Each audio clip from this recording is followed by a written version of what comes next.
history of the cemetery, of course, is very much tied, okay, to the beginning of the modern missions movement in this country. And the first people to come to this country, more or less, were missionaries connected with the London Jew Society. And they came and wanted to set up shop here and wanted to establish a community, because they also too believed that the restoration of Israel and its conversion was at hand, or was going to soon take place, and this was a grand event in the Messianic calendar, and they wanted to be ready for this event. And so they eventually built Christ Church and built Christ Church largely to be a home for Jewish followers of Jesus. Okay, and the message was, and I have to always remind my Israeli friends that this was not some trick to deceive the Jews, but the message was, you can be Jewish and keep your ethnic identity and still be a follower of Jesus. Okay? This was the same message people were preaching in Burma, or people were preaching in India. So it just also happened to be, you can be an Indian and keep your culture and your traditions, as long as they don't conflict with the scripture, okay, and keep your languages, okay, and still be a follower of Jesus. After all, they understood that Revelation 7, that people from every tribe and every nation and every tongue are gathered around the throne, and that there's great blessing and diversity. Along came a bishop by the name of Bishop Gobat, and he decided that he was really going to take up the reins and not only do evangelism, but also build institutions that would nurture and encourage and strengthen people's faith. So he built here a school. The Bishop Gobat, in the late 1840s, gave this piece of property back here, part of the school grounds, to be the first Protestant cemetery in Jerusalem. It's been expanded over the years, and we'll go in and just have a look at some of the people that are buried here.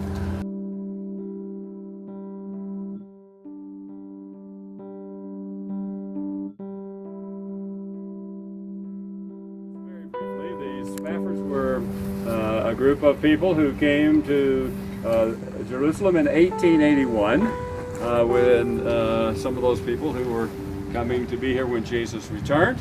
Horatio Spafford is known for penning the words of the song to "It Is Well With My Soul." He bought the property that we know as Christ Church in 1838. He set up a little chapel, which he called the Chapel of St. James, knew Hebrew and Arabic really well, and started to hold morning prayer, Anglican morning prayer in Hebrew, which continued until the advent of First World War every morning, until August the 1st, 1914, or thereabouts. And so John Nicolason was a guy who was incredibly well loved, if you can believe this, and it's absolutely true. Even though he was a missionary, he was well loved by the Jewish community. He was just incredibly supportive and helpful, and was always looking for ways to either alleviate poverty.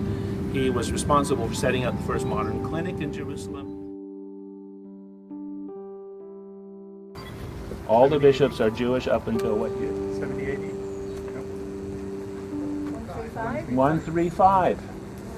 Okay, 135, and we have a list of them. Eusebius gives us a list of all the Jewish bishops.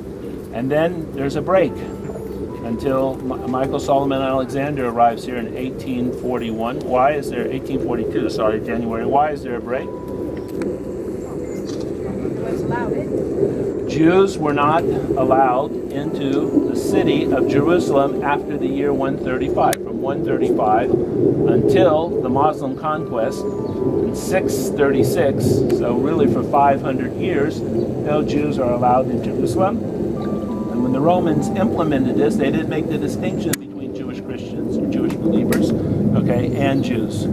So Michael Solomon Alexander, you know his story. He came from Prussia. He went to Britain, Portsmouth. Okay, he moved in next to an Anglican church, St. Andrew's. Got to know the vicar there. Started giving him Hebrew lessons. Had an insatiable curiosity. Started to ask questions, and he came to he became a follower of Jesus. His wife wasn't so convinced. It took her a little while longer. He considered himself a Jew. He considered himself to be a Hebrew of the Hebrews. Okay, he did not want to take on another identity, even though he did become an Anglican priest, and finally an Anglican bishop. But still, nonetheless, he was very proud of being Jewish. So what Christ Church does is the revolution at Christ Church is that Jews in Europe up to this time, many of them, were converting to try to run away from their Jewish identity. And at Christ Church, they said, well, no, we don't want you to do that. We want you to be proud of being Jewish, but we want you to, join our community because you think Jesus is the Messiah, not as a way of getting away from persecution.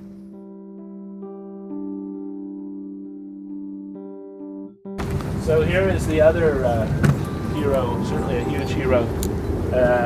Here's a guy, Conrad Schick, and his wife, Federica.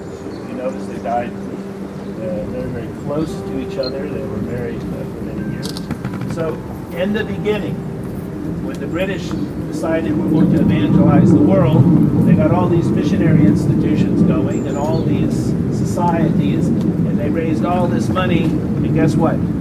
There were no British men and women, young, who wanted to go out and be missionaries at that time. It was considered not proper. Okay? And so in the beginning, the British had to get a bunch of Germans. All right? And the Germans, were some of the best British missionaries ever. Conrad Schick was one such person. Sometime in the early 1850s, in 1851, he went to work for Christ Church and worked for us for 50 years. He ran our house of industry, so he trained Jewish boys, Arab boys, women, okay, gave them a trade and a profession.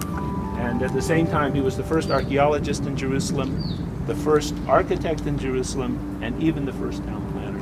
Okay, who knows Mea Shearim? Anyone knows the heart of the Old World? He designed Mea Shearim.